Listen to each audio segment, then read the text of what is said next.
Welcome to Your Pet Matters and the Collaborative Vet YouTube and podcast. I'm your host, Michael Dr. T. Tequila, and I've got another special guest that is not a veterinarian. I think this is one of the coolest origin stories we'll talk about.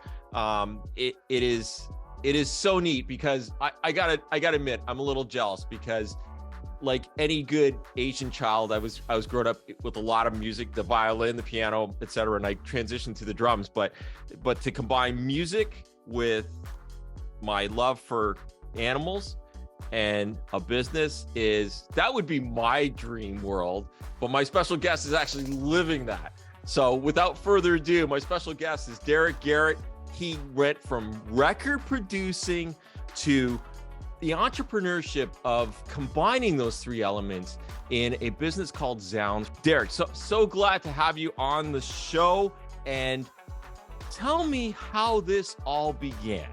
How did it go from producing? So is this correct? You produce people like Whitney Houston and everything, and you're doing animal stuff. Is that correct? I produced Bobby Brown and had wow. the opportunity to do some small work with Whitney. So wow, technically yes, but I actually produced Bobby Brown. Awesome. I did his last solo studio single, because back then they were still pushing singles. Yeah, singles, yes. Right. Back then, you don't even hear that in the record industry these days. You don't even hear the word singles. Not using that kind of way. I mean, back then. You need to have that. You had to have that single to sell the album, right? Yeah. Well, those days are done. I'm gonna age myself now because I remember there was a young kid who came over to my house, and I was showing him.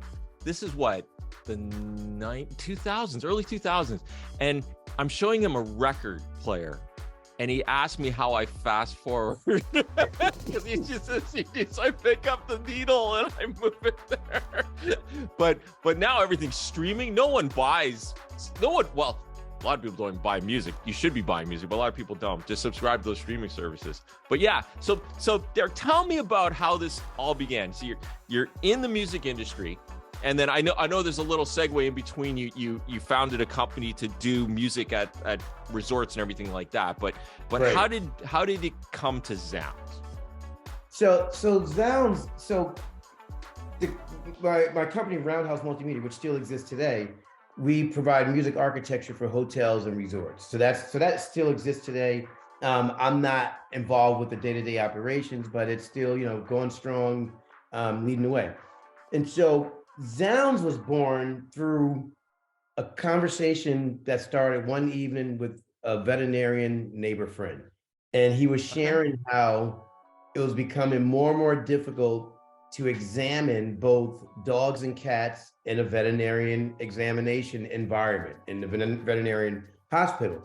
And he was saying how, pet parents, when they would go to him and say, hey, and maybe sometimes want to, prescribe some sort of, med or something to help calm them. The pet parents were like, no. My dog or my cat's totally fine at home. It's got to be you. You have to figure it out. So and he was just kind of, it was just like a after work conversation, but it really intrigued me because of my business, at Roundhouse Multimedia. I knew, and I know that you could drive music, you could drive, human behavior through music. And I was like, there's gotta be some sort of studies or research out there that shows how music can have a positive calming effect on dogs and cats. And so right then and there, it was just kind of like my entrepreneurship, passion for entrepreneurship kicked in, my passion for music, passion for pets. And so I immediately dove in and started to research, and sure enough, I found 4 studies that showed that there are specific parameters within a song that make up a song that can actually have a calming effect on both dogs and cats. And some of the parameters, such as the chord progressions, the key that the song is written in, of course, the tempo of the song, the overall instrumentation. It can go, there's a few different things without boring you with all of that. But at any rate, because of my audio engineering background, I completely understood it. And so I immediately, digested and abstracted, those parameters. And I reached back into my old record producing days and contacted a couple of really like solid composers who I knew, and I asked them to compose, 4 to 5 songs each. And I was like, I'm not concerned about the genre of music. I want to just focus on these specific parameters. And so, I had 4 composers participate. 2 of them I felt didn't do so great. I thought they're great composers, but I thought their interpretation wasn't so great. However, I thought 2 of them was really, really good. But at the end of the day, I'm not a dog or cat. So I'm like, okay, I need to find an environment where I can really start to test this. So I actually reached out to a local shelter and said, that's like a really chaotic environment and an environment that could use some calming. And so I reached out to them and I asked if we could, I told them what we were doing, and I, asked if we could start playing Zoundz. At that point, it wasn't even Zoundz.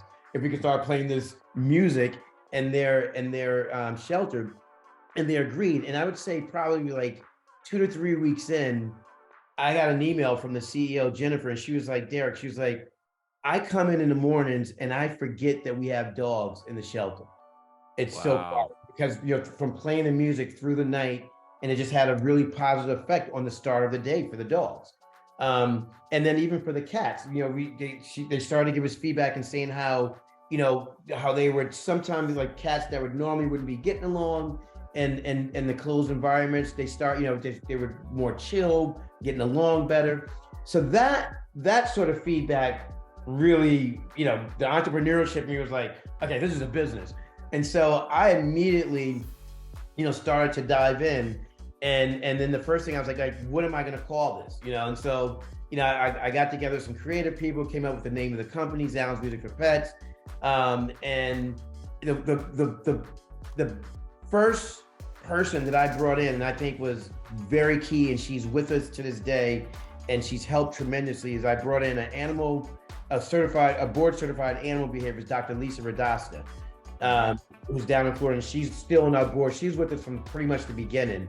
And her, even to this day, her I don't want to say her job, but her advice and how she advises, like keeping us on the rail, keeping us rooted in the science and not becoming gimmicky. Because it's very easy to get off the rails and, start to become gimmicky, but we really want to stay rooted in the science as much as possible.